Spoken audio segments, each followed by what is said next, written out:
It is official. The Florida Panthers have won their second straight Stanley Cup, and they can now consider themselves one of the greatest dynasties in hockey history. After what happened last night, I think there is serious contention for this team being one of the greatest teams of all time. You might say I'm the dumbest person on the planet, or that I've never been more right. All in all, I do think there needs to be a serious conversation. Hold on. Before I get into the video, I just want to say, I would really appreciate a like and subscribe. I'm a Leafs fan. I had to watch the Panthers win the Stanley Cup last night, so it's pretty bad torture for me. So a like and subscribe would really make my day.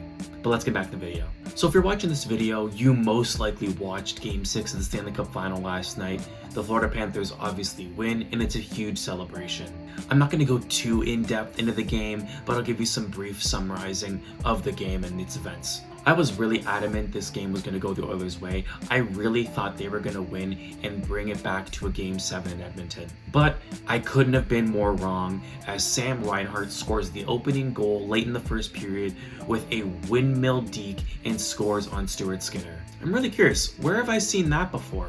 A few minutes later, as the first period is winding down, Matthew Tkachuk gets a wide open shot and it blows by Stuart Skinner. It's 2-0 at the end of the first. When I was watching this game, I knew Stuart Skinner needed to have a perfect game for the Oilers to have a chance. This team struggles when he lets in multiple goals.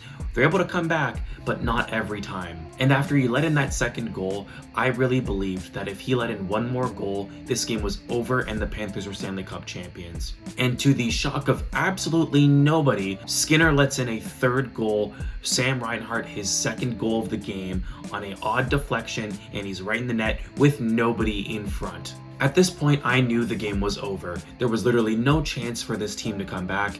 Even if it's McDavid and Draisaitl have an amazing third period, this game is over, and they simply had to wait out the 20 minutes before they could leave the ice. Throughout this entire game, it looked like the Oilers played absolutely terribly. They didn't look like they wanted to be there, and they didn't look like they even cared. After that 3-0 goal, they just looked completely demoralized, and they looked miserable. And in the third period, it just looked like both teams were trying to just wait out the clock, get this game over with, and start the celebrations. And the clock keeps winding up until about 7 minutes to go when Chris Knoblauch decides to pull Stuart Skinner, going 6-on-5 for the remainder of the game. After some play in the offensive zone, the puck trickles out, it gets onto Reinhardt's stick, he shoots and he scores for his hat trick. 4-0 Panthers. Fans are going crazy, this game is over, everybody knows they're winning the Stanley Cup, and Reinhardt has a hat trick in the clinching game. And if that isn't good enough, the Oilers pull the goalie again, and guess who gets another goal? Sam Reinhart scores his fourth goal of the game. He now has tied the record for the most goals in a Stanley Cup final game,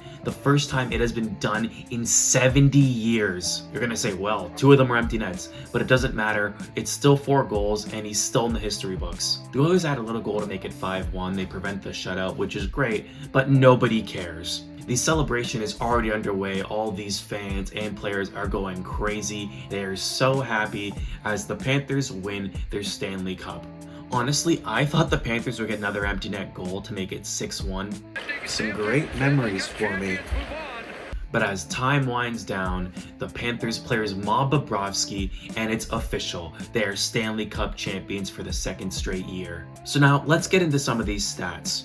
I think there was a genuine argument to be had that this Panthers team is one of, if not the best playoff team ever. Firstly, one of the biggest stats that was mentioned on the broadcast is that the Panthers have scored 5 or more goals in 13 games during this playoff run. No doubt that they won every single time. On top of that, of those 13 games, 6 of them, they scored 6 goals. Comparing that to some other teams, last year's Panthers team scored 5 goals 4 times. Vegas did it 9 times. Colorado did it 8. Not even the 1984 Oilers, who are seen as one of the greatest playoff teams ever, did it 13 times. This Panthers team dominated every team that they faced. Even if a series went 6 or 7 games, you knew they were going to win. Another interesting stat to show you is that in their 4 series clinching games, the Panthers scored 22 goals. They scored 6 against Tampa, 6 against Toronto, 5 against Carolina, and 5 against Edmonton. That is insane. For context, the 1985 Oilers with Wayne Gretzky scored 28 goals in their 4 series clinching games.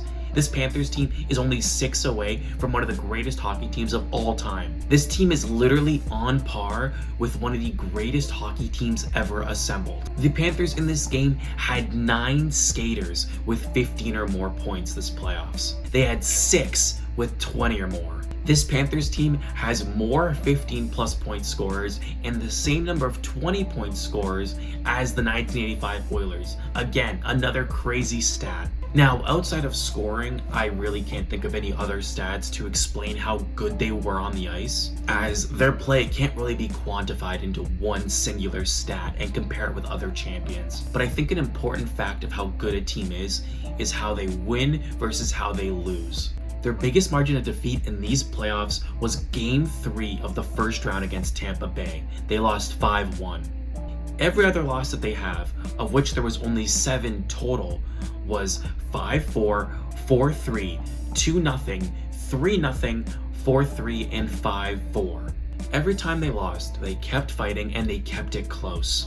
This team is honestly what coaches, fans, executive, everybody dreams of their hockey team being. I've literally dreamed about this for my entire life as a Leafs fan, and we know that's never gonna happen. This team has been constructed perfectly and somehow got better from last year's team. The fact that I'm making a video on how good the Florida Panthers are shows you how good this team is. I have been rooting against this team all playoff long, but this is what the Florida Panthers are built on. They're built on being rats. They were still able to win no matter what, and their dominance that they had, this hasn't been seen since the late 80s. While it's only been a day since the Panthers won the cup, I know this will be talked about for years. I don't think the Panthers can replicate what they did this year. This is something that is historic and might never be done for the rest of hockey history. As hockey fans, I think we need to appreciate greatness and give credit where it's due. And the 2025 Florida Panthers are one of the greatest teams of all time.